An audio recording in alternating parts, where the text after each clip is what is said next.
Okay, stop. Before we go anywhere, I need you to imagine something. It's Tuesday morning. You wake up, check your phone. Oil prices have tripled overnight. Gas is $8 a gallon. Grocery shelves are half empty because the trucks can't afford to run. The stock market opened down 15%. Your bank is sending alerts, and all of it, every single bit of it, was caused by a body of water you could drive across in about 25 minutes. Roughly 20 million barrels of oil flow through this thing every single day. That's about 20% of all the oil on planet Earth. And get this, the actual shipping lanes? The lanes the giant supertankers have to use. Each one is only about 2 miles wide. 2 miles. That's narrower than most American counties. But here's what most people don't know, and this is the part that's going to blow your mind. The fact that this strait exists right there isn't a modern accident. It's the product of 4,600 years of empire, war, treasure, betrayal, and incredibly bad diplomatic luck. Right now, this choke point is more relevant, more dangerous, and more consequential than it's been in decades. So by the end of this video, you're going to know exactly why a 21-mile stretch of water controls the fate of the global economy.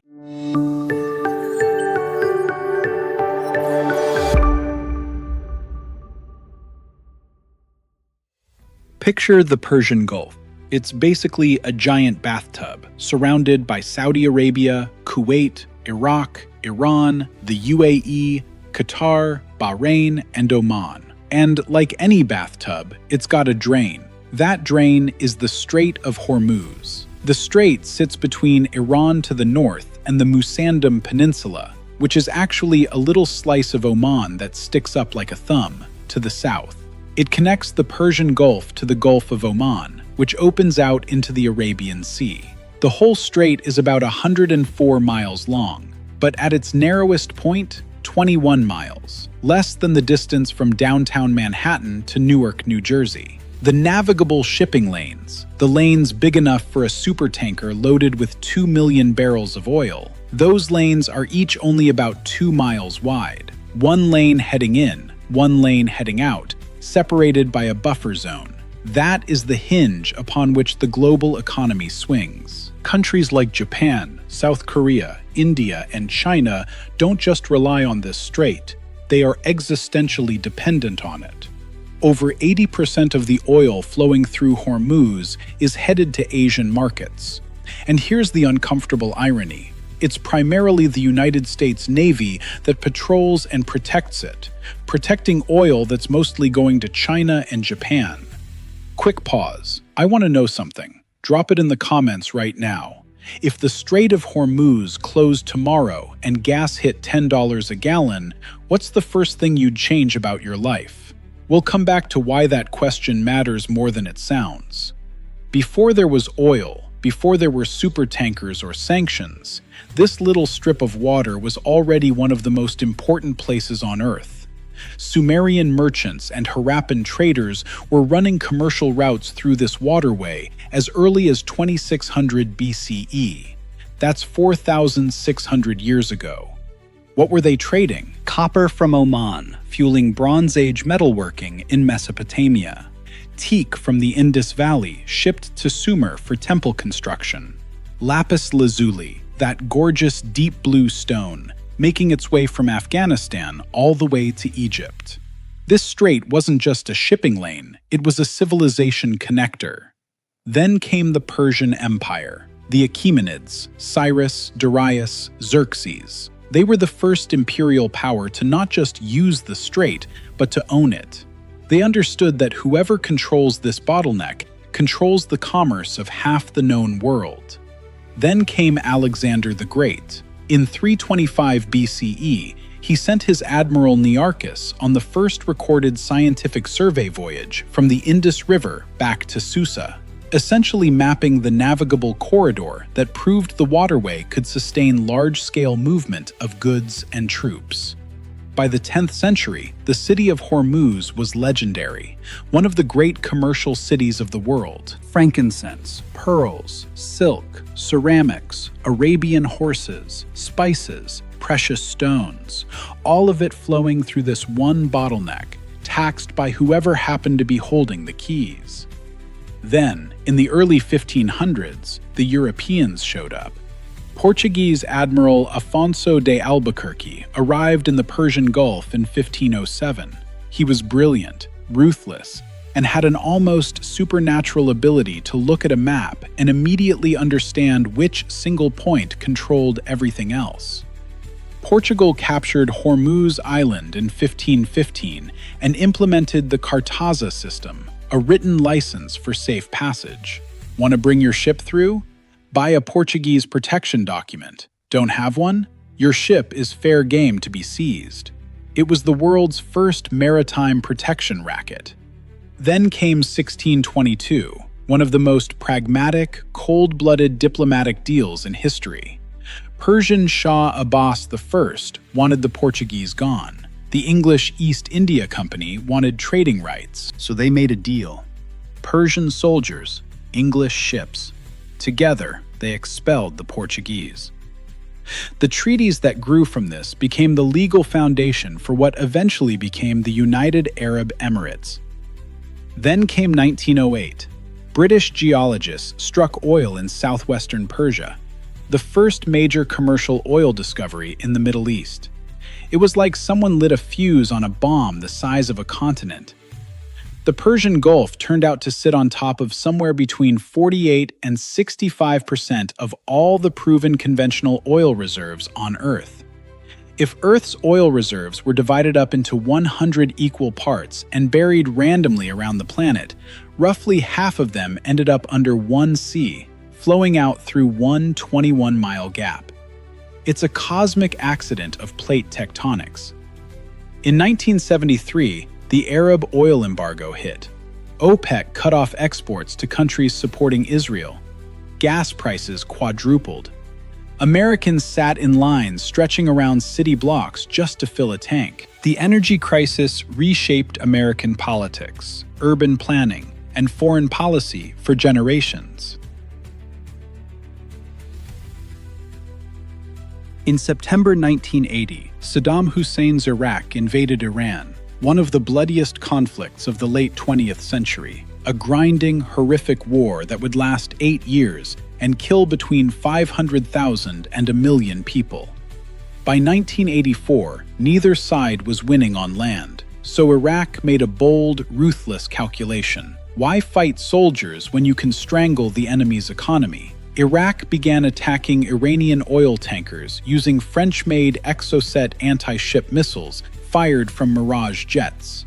By the end, Iraq had executed 283 attacks on shipping. Iran had conducted 168, a total of 451 attacks on commercial vessels. Merchant sailors from dozens of countries were dying in what was technically not their war.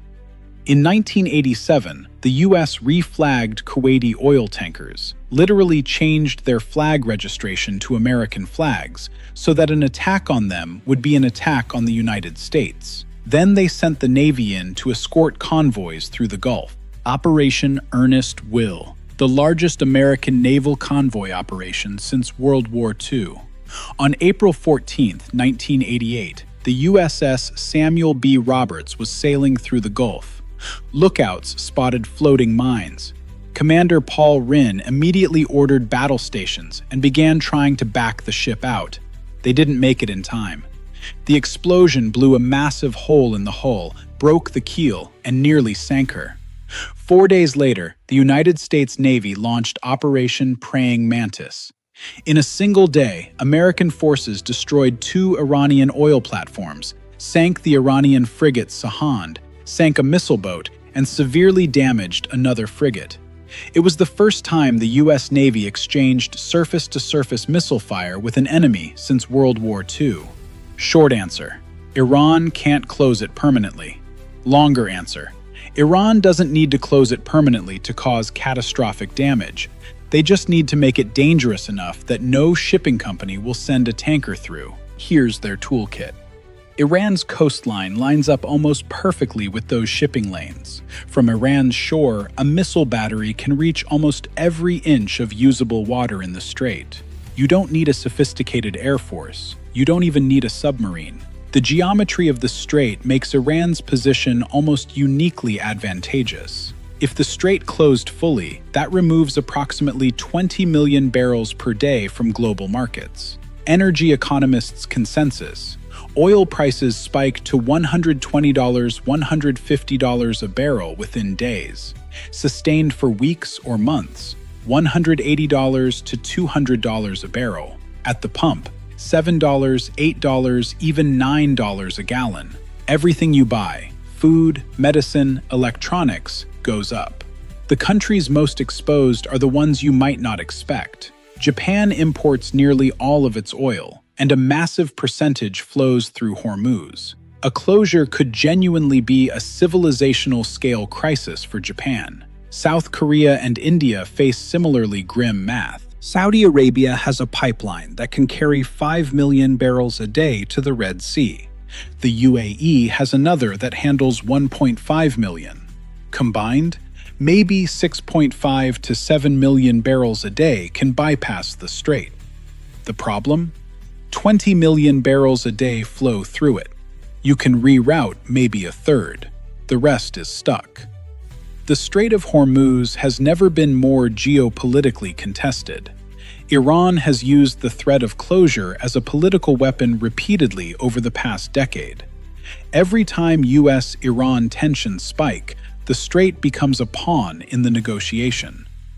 Iran's military strategy has been called successful by defense analysts, not because they've closed the strait, but because the credibility of the threat is enough to give them leverage. You don't need to fire a gun to win a negotiation. You just need the other side to believe you will. Iran has also reportedly coordinated with the Houthi movement in Yemen, which has been conducting attacks on commercial shipping in the Red Sea, essentially threatening both major maritime oil exit routes simultaneously.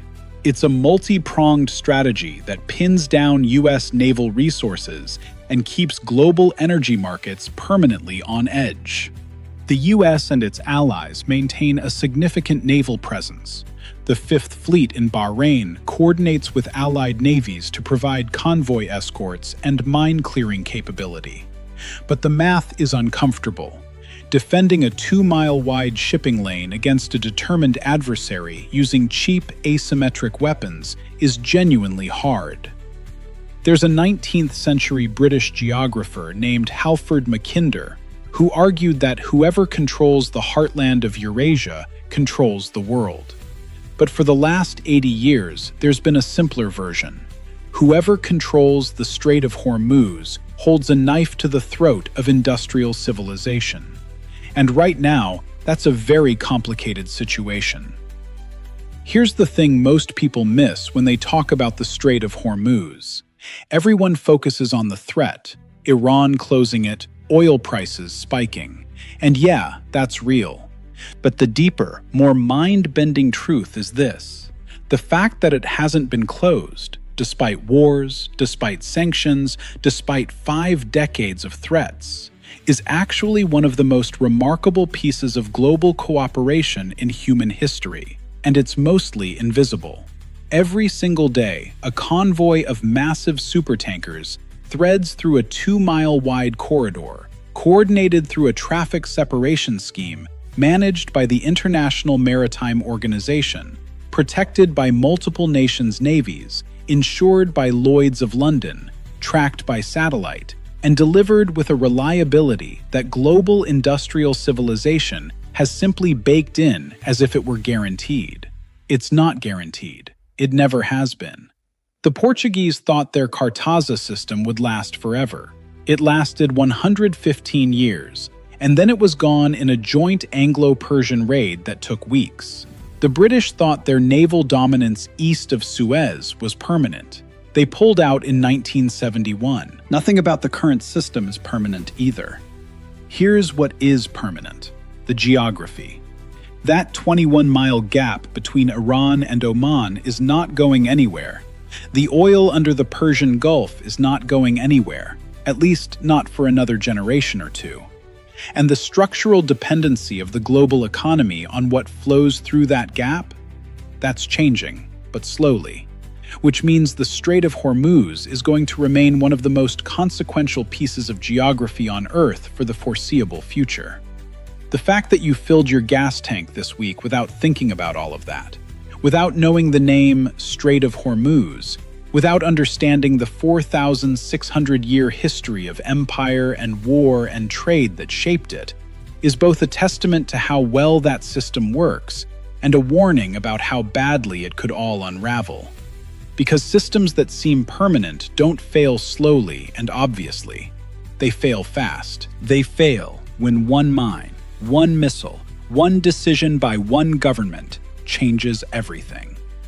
21 miles, 4,600 years of history, and the world's most important security job.